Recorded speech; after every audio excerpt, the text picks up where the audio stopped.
Estamos presentando a las 8:45.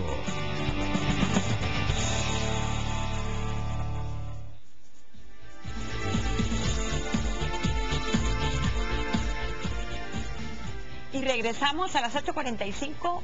Como vemos, el Congreso nos ha tenido entretenidos en este principio de semana. Tenemos con nosotros a el diputado Roberto Alejos, también nos acompaña Manfredo Marroquín de Acción Ciudadana y Rodrigo Arenas del Movimiento Cívico Nacional. Tres personas ampliamente conocidas que realmente no necesitarían una presentación porque durante décadas han trabajado en este tema de transparencia, anticorrupción. Pero vamos a seguir el diálogo con el diputado Alejos. Bienvenidos. Diputado Alejos, hablábamos con el presidente del Congreso sobre esta nueva administración que se pinta bastante peculiar en el sentido que durante 3 meses y medio no han podido avanzar en la agenda legislativa. Él decía que hay una bancada específicamente, que es la del líder, que es la responsable de la mayoría de estos temas que no han podido haber sido conocidos en el Congreso, leyes que no son aprobadas. Si pudiéramos hacer un análisis, usted que también fue presidente del Congreso, entre lo que fueron sus gestiones y esto que nos está sucediendo justo en el 2012, arrancando un nuevo gobierno, ¿qué es lo que está pasando?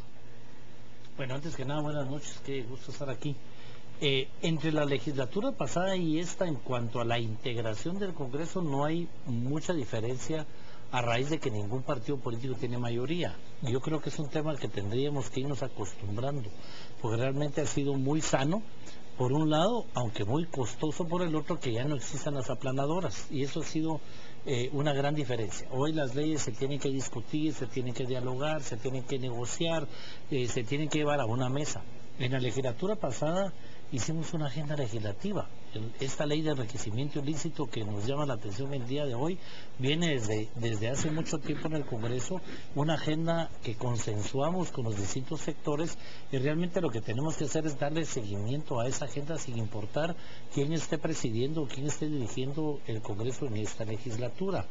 Y lo que ha sucedido es que ese derecho, sagrado derecho a la interpelación que los constituyentes hicimos muy fuerte, pues en la legislatura pasada nos tocó enfrentarnos al Partido Patriota, que era oposición, en ese sentido de las interpelaciones, y hoy nos enfrentamos a una bancada, específicamente la bancada líder, que está haciendo mal uso de ese derecho a la interpelación para entrampar el Pleno.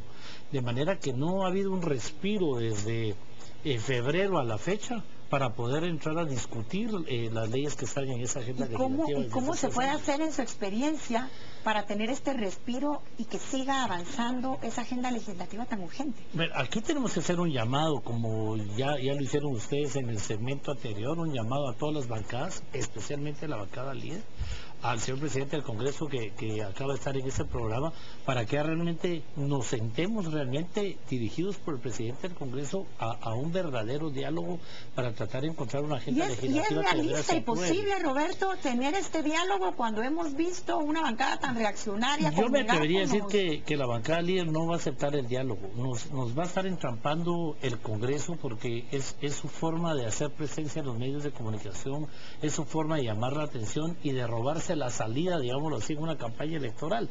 Ya ellos están en que ellos son la oposición, que son una oposición fuerte, franca, total, de lleno, de choque, y eso les ha dado presencia en los medios, y entonces van a seguir usando la estrategia mientras la estrategia les siga funcionando. Por lo tanto, yo ahorita no lo veo realista, no veo un ambiente de diálogo en el Congreso, y no veo que a esta bancada le convenga sentarse a dialogar. Rodrigo, ustedes desde el Movimiento Cívico Nacional han estado muy cerca del Congreso participando. ¿Qué nos toca ahora como rol ciudadano? Mira, hoy exactamente estuvimos dentro del Congreso y realmente pudimos ser testigos de cómo la bancada líder entorpeció la agenda durante más o menos 2 horas, dando argumentos ridículos de por qué ellos creían que no era el momento para aprobar la ley anticorrupción. Uno de ellos, por ejemplo, el más ridículo que me pareció, era cuál era la urgencia de aprobarlo.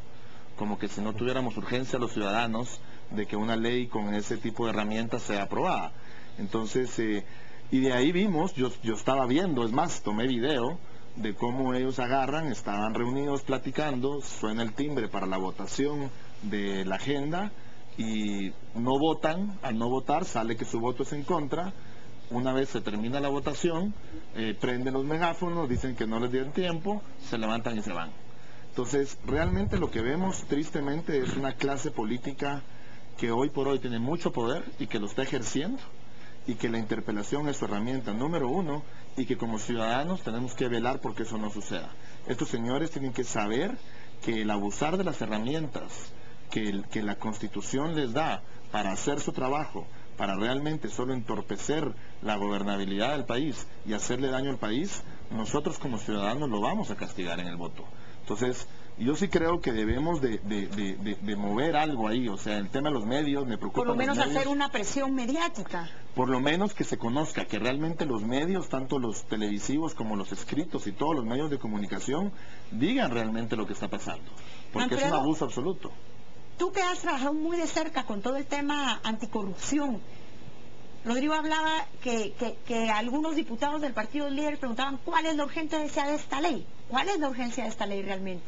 Bueno, yo creo que la urgencia es que Guatemala es un paraíso para los actos de corrupción, porque está casi garantizada la impunidad de los mismos, porque el Estado no cuenta con los mecanismos, con los instrumentos, las herramientas para castigar ejemplarmente la corrupción en el país.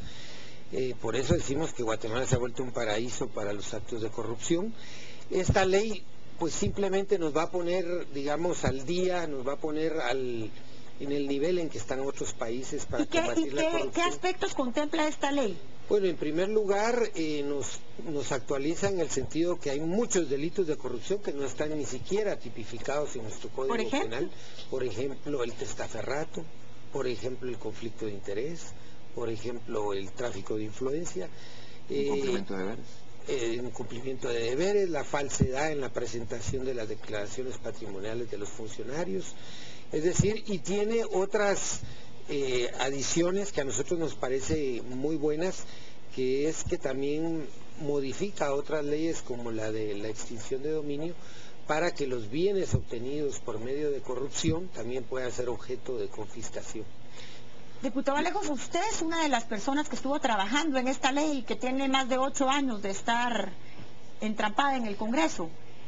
¿Por qué es tan urgente esto? ¿Será posible en estos momentos poder avanzar hacia esta aprobación final después de tantos Yo creo años? que hay una corriente mundial, gracias a Dios, en la que Guatemala realmente va a la cola de todo lo que es relacionado con la transparencia, de todo lo que es relacionado con darle tanto al gobierno como a la sociedad civil, que es el tema importante, Silvia.